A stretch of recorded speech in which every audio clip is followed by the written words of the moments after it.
Welcome back, everybody. So Betty's back with us today, and we're going to learn a little bit about sensors.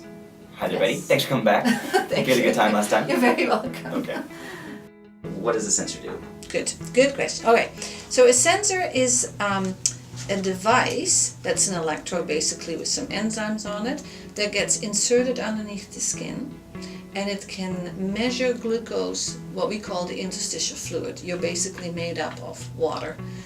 The glucose is in the water too, same as in your blood. So this is measuring glucose in the rest of your body, not in the blood. But most of the time that is the same.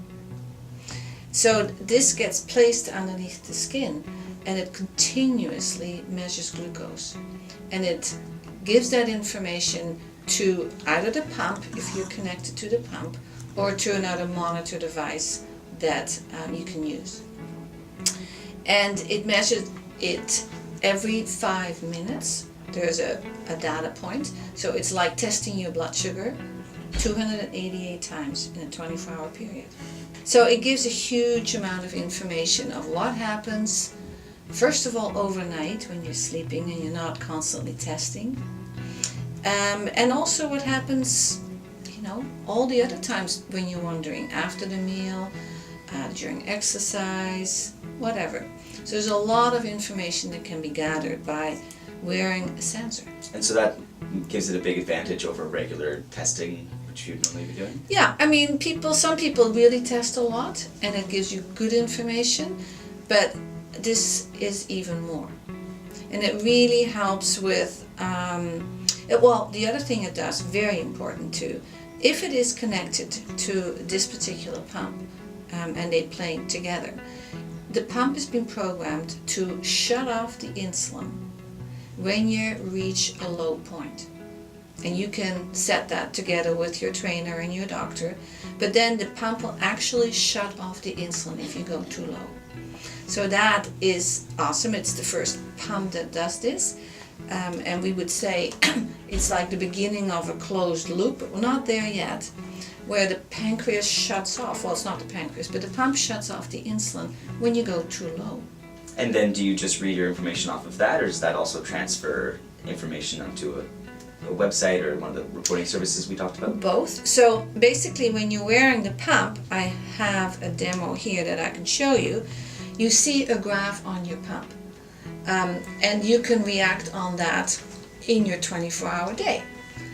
You can see, I had lunch and I gave myself some insulin, but 2 hours later, boy, I really miscalculated that lunch. You're high, so I can give myself a little bit more.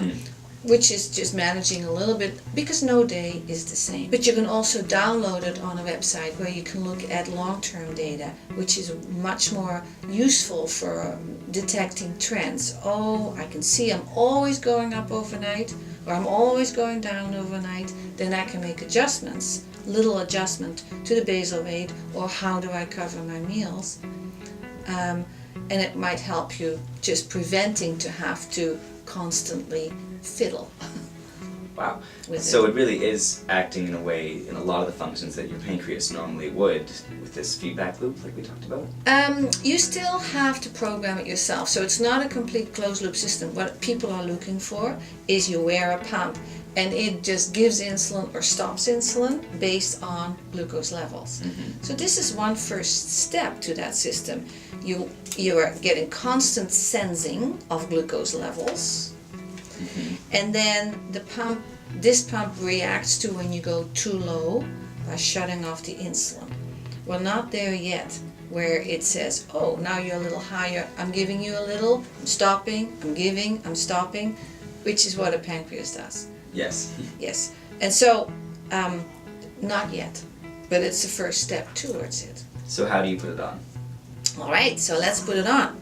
So this is one type of sensor. There is other types of sensors on the market available in Canada. I just don't have any handy at the moment. So this sensor, it again uses a small device that pops it in. So you just load it, you lift it off. The sensor is now loaded in the little inserter. Okay. Yeah. Then you go to your site, same sites as where you can put an infusion set, your abdomen, the back of the hips, the upper body, the outside of the legs, lots of spaces. Where you have a little bit of tissue, because it actually wants to sit in some tissue and get wetted by the fluid. Okay. So you push it on and you push the green button and go like that, and now it's in. All right. Yeah, and then I wait a little tiny bit to get the tape to warm up and stick to your body, and then I lift it off. You feel bing, and some parts of your body may be more sensitive at one time or not, but most of the time it's like really not big. Good. You take the needle out and it retracts Oh, right okay. away in this little thing, so you can just throw that out. And then you tape it. It's very important that you tape it properly. The sensor is super fine, so if it's out, you cannot push it back in.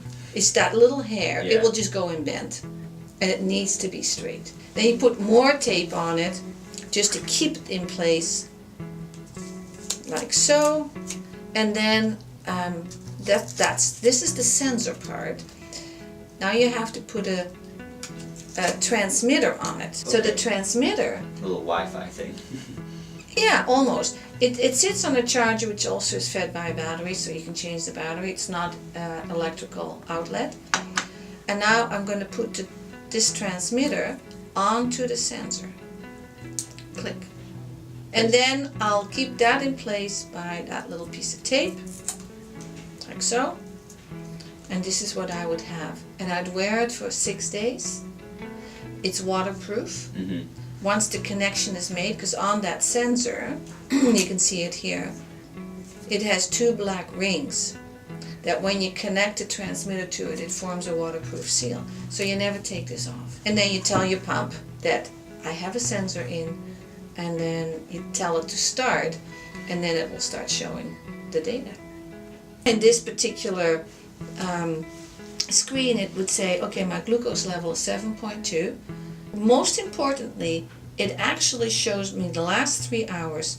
I really didn't have a lot of change, which is good. Like, okay, I'm fine. Everything is going really great. And I can look at 6 hours, at 12 hours, or at 24 hours. And this black block means here the evening starting at 6 p.m., the middle line would be midnight, and the end of the line would be 6 a.m. So you're looking at evening and night. Now this screen, very small, but when you download it on the computer, you see it on your big screen, the whole 24 hours in a big picture. You can look at it day by day if you wanted to find out something specific, or you can look at it over time. So these screens are more for what's happening right now. What do I need to do, if anything? Nothing in here. I'm going to eat, fine, I'll just eat and program a little bit of extra insulin for my food. And then I can watch it go up or down, or, usually there is a little bit of, we all have that.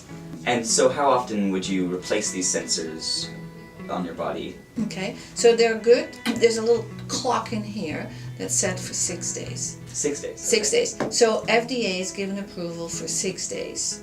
So is there anything else, any other tricks to putting it on? It seems like it's pretty straightforward. This is pretty straightforward.